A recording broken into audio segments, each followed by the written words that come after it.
After winning the EuroLeague season last year with CSKA and the VTB Championship as well, you decided to part ways with Moscow's team. What were the reasons behind that decision? I mean, my time in CSKA was wonderful. I went there to live a new experience on a great club in Europe and to win the EuroLeague. So after that happened, I think also the mission was accomplished. Many say that this EuroLeague season will be the most competitive one of all time. Like in the first few games we've seen some thrilling finishes. So first of all, would you agree with that? And then what could be a challenge for this team moving forward? Every season when we start, after 2-3 games, everybody talk about how competitive is the EuroLeague and if it's going to be the hardest year to get in the playoff or the Final Four.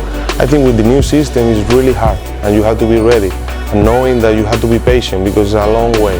We have 10 months ahead and we have to be really focused on each game because each game counts.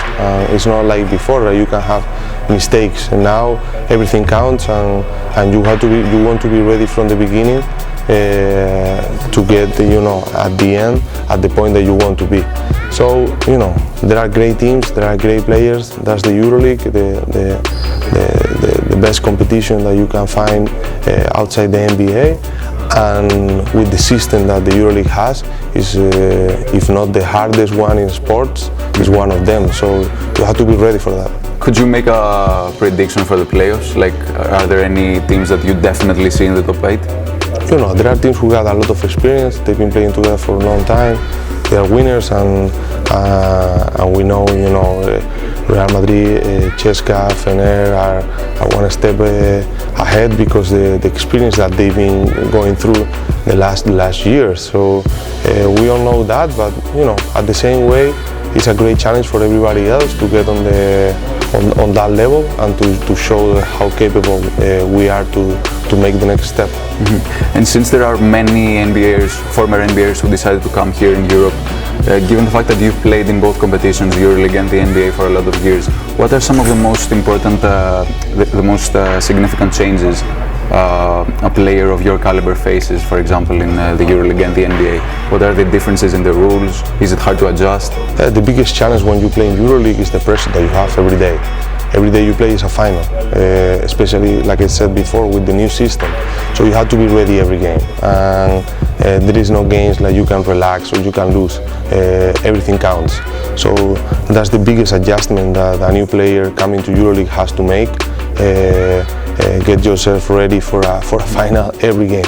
What about the rules, like the spacing, the defensive 3-second violation? Does that play a role in coming and adjusting to EuroLeague or the NBA? I mean, there are some changes, but at the end of the day, it's basketball.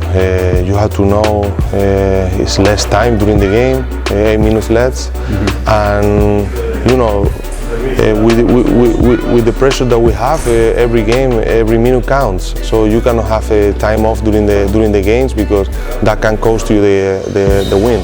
So the biggest challenge for anybody who is playing in EuroLeague is to accept the pressure that we're gonna have every second on the floor. Mm-hmm. And then finally, I have to ask you about Spain's gold medal run in China's World Cup.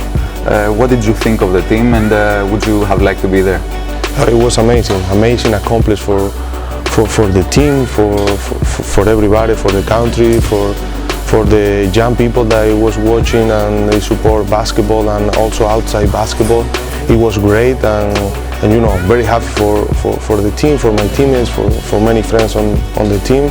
And I really enjoy watching them and how they compete and how they face and all the adversities and they accomplish the goal that they want to make. As I think over the years Spain was able to challenge all the adversities and get back stronger. That was a great show this summer.